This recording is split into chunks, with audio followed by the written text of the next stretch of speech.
திமுக கூட்டணியை சிதறடிப்பதே பாஜகவுடைய நோக்கம். இது திருமாவளவன் சொன்னது. 2026லையும் பாஜகவை தமிழ்நாட்டில் காலூன்ற விடமாட்டோம், அதான் எங்களுடைய நோக்கம். இது ரவிக்குமார் சொன்னது. அதிமுக இன்னும் பலமாக தான் இருக்குது. பாஜக கூட்டணியை விட்டு போனாலும் புதியவர்களுடைய வரவும் இருக்குது. அதனால் பெரும்பான்மை வாக்குகள் யாருக்குமே கிடைச்சிடாது, மெஜாரிட்டி யாருக்குமே கிடைச்சிடாது. இது ஆதவ் அர்ஜுன் சொன்னது. ராஜா சொல்றது, இது போன்ற குழப்பத்தை விளைவிக்கின்ற பாஜகவிற்கு துணை போகிறார்கள் என்று எண்ணக்கூடியவர்கள் மீது திருமாவளவன் கடுமையான நடவடிக்கை எடுக்கணும். ஆதவ் அர்ஜுன் கிட்ட விசிகாவினரும் எச்சரிக்கையாக இருக்கணும். இது ராசா சொன்னது. இப்போ இந்த டாட்லாம் கனெக்ட் பண்ணால் ஆதவ் அர்ஜுனை யாரோ இயக்குகிறார்கள் அப்படின்ற சந்தேகம் திமுகவுக்கும் இருக்குது, விசிகாவுக்கும் இருக்கா? இல்லைங்க, இந்த பார்வையை தவறுன்னு நான் நினைக்கிறேன்.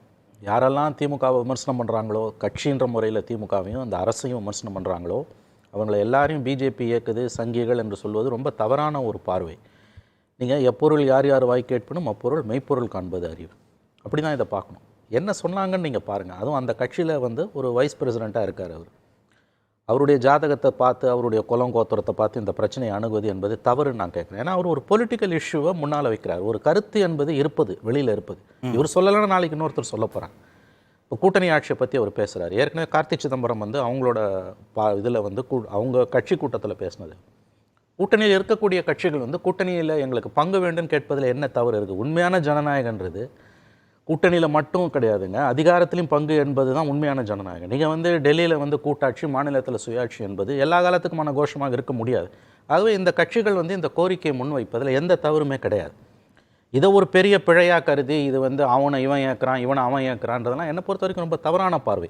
உங்களுக்கு கொடுத்த பேட்டியில் ஒரு பாயிண்ட் சொல்கிறார் இன்றைக்கு மாலையில் ஒலிபரப்பானது. இந்த அரசில், திமுக அரசு 2026 வெற்றி பெற்று அமையக்கூடிய அரசில் விசிகாவுக்கோ மதிமுகவுக்கோ காங்கிரஸுக்கோ கம்யூனிஸ்டுகளுக்கோ பங்கு இருந்ததுன்னா அது எந்த விதத்தில் பிஜேபியை பலப்படுத்தும், பலவீனப்படுத்தும் அல்லது பலப்படுத்தும்? உங்களுக்கு எந்த விதத்தில் இந்த பிஜேபியை பலப்படுத்த போகிறது கிடையாது. பலப்படுத்தும்னு கேட்குறேன். எப்படி பலப்படுத்தும்? அது பிஜேபியோட அஜெண்டாவை உள்ள வரதுக்கு அது எப்படி பலப்படுத்தும்? இன்னும் சொல்லப்போனால் இன்னமும் ஃபர்தராக பிஜேபியை பலவீனப்படுத்தும். அது ஆகவே கூட்டணி ஆட்சி என்பது ஒரு மெச்சூர்டு டெமோக்ரஸியோட அடையாளம், ஒரு பக்குவப்பட்ட ஜனநாயகத்தின் அடையாளம் கூட்டணி ஆட்சி தான். அது மாநிலத்திலும் தான் மத்தியிலும். அப்படி தான் நான் பார்க்குறேன். அந்த கருத்தை அவர் சொல்லியிருக்காரு. இந்த உள்நோக்கத்தை பற்றி நீங்கள் பேசுனீங்கன்னா, உங்களை விமர்சிக்கிறவங்க எல்லாருக்கும் நீங்கள் இந்த முத்திரையை குத்துறீங்கன்னா அதுக்கு முடிவே கிடையாது. அப்புறம் இன்னொரு விஷயம், அவர் திருமாவை பற்றி சொன்னபோது, கோர் இஷ்யூஸில் கட்சிக்குள்ளேருந்து டியூவல் வாய்ஸஸ், இரட்டை குரல் வருதுன்னா தலைமை அதை தெளிவுபடுத்தி தான் ஆகணும். தலைமை நாங்கள் பேச மாட்டோன்னு இருப்பது அவங்க ஏதோ ஒரு கால்குலேட்டட் ரிஸ்க் எடுக்கிறாங்கன்னு தான் அர்த்தம். அது கீழே ஜெல் ஆகாது. கண்டிப்பாக அது கீழே ஒரு மெசேஜை கொடுக்கும். கால்குலேட்டட் ரிஸ்க் எடுக்கிறார் அவர். திருமாவோட அதாவது பேசுகிற வார்த்தைக்கு ஒரு அர்த்தங்க, பேசாத வார்த்தைக்கு, மௌனத்துக்கு பல அர்த்தங்கள் உண்டு. ஆனால் அரசியலில் நீங்கள் மௌனம் எப்பயுமே ஒரு தீர்வாக இருக்க முடியாது. அந்த ஸ்டேஜுக்கு நீங்கள் வந்திருக்கு தான் நான் பார்க்குறேன். இது என்னோட ஒப்பீனியன். அதை நான் வரேன். நான் உங்ககிட்ட வரேன். தனியரசு, நீங்கள் முதல் சுற்றில் பேசும்போது ஆதவ் அர்ஜுனுக்கு ஆர்எஸ்எஸோட வாய்ஸ் இருக்குது, பாஜகவோட வாய்ஸ் இருக்குது, பின்னணி இருக்குன்ற அந்த சந்தேகத்தை நீங்களும் சொல்லியிருந்தீங்க. ஒரு ஆட்சி அதிகாரத்தில் பங்குன்னு கேட்டாலே கூட்டணியை பிழப்பதற்கு சதி, அதுக்கு பாஜக தான் காரணம்னு பிராண்ட் பண்ணணுமா? ஆமாயா, இப்ப திராவிட முன்னேற்ற கழகம்ங்கிற ஒரு வலிமையான கோட்பாட்டு இயக்கத்தை சிதைக்க வேண்டும் என்று இந்தியாவிலேயே பெருமுயற்சி எடுப்பது யாரு? மொத்த இந்திய பேரரசை ஆளுகிற பாஜக, RSS இந்தியா முழுக்க இருக்கிற இந்த ஒரு கட்சியைத்தான் அவங்க எதிரியா பாக்குறாங்க. அதாவது ராகுலை விட கூடுதலாக திராவிட முன்னேற்ற கழகத்தை சிதைப்பதற்கு பாஜக, RSS எத்தனிக்கிறது. ஏன்னா அது கோட்பாட்டு தத்துவ ரீதியாக ஒரு முரண்பட்ட வலிமையான இயக்கம் என்பதனால் அந்த கட்சியை, அது ஆளுகிற அந்த மாநிலத்தை, அதனுடைய அரசை கேள்வி கேட்க வைத்து அதை சீர்குலைக்க நினைப்பது இருக்கிறதுல, அது பாஜகவினுடைய கருத்து. RSS பாஜகவை தீவிரமா எதிர்க்கக்கூடிய திருமாவளவன் RSS பாஜக பின்புலம் கொண்டு ஆதவ் அர்ஜுனை கட்சியில துணை பொதுச் செயலாளர்னு ஒரு பொறுப்புல வச்சிருப்பாரா? அவர் பேச அனுமதி மாட்டாரு.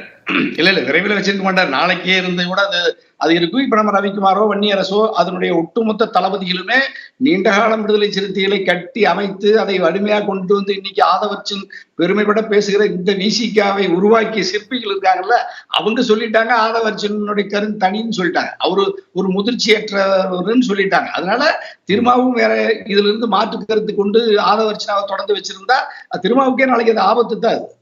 ஏன்னா அதுதான் ராசா ஒரு ஒரு ஒரு ஒரு சரியான பார்வையை முன்வைக்கிறார். விசிக்கே ஆதவர்ச்சனாவிடம் எச்சரிக்கையா இருக்கணும் அப்படின்னு சொல்றதுல நானும் அந்த கருத்தில் உடன்படுறேன். ராஜாவுடைய கருத்தை தான். ஏன் திமுகவுக்கு பெருந்தன்மை இருக்கக்கூடாதா? திமுக கூட்டணி ஆட்சி அதிகாரத்தை பகிர்வுக்கு பெருந்தன்மை காட்டக்கூடாதான்னு திரு மணி கேட்டாரு. ஏன் அந்த புள்ளியை நோக்கி திமுக நகரக்கூடாதா? நீங்க போய் பேசுங்க முதலமைச்சரோட. நீங்க நட்பாத்தானே இருக்கிறீங்க, உறவாத்தானே இருக்கிறீங்க, ஒரே சிந்தனை, ஒரே கோட்பாடு, ஒரே கொள்கை, எங்களுக்கு இதுல வேணும்னு நீங்க தனிப்பட்ட முறையில அவங்கள்ட்ட உரையாடலை நிறுத்துங்கிறேன்.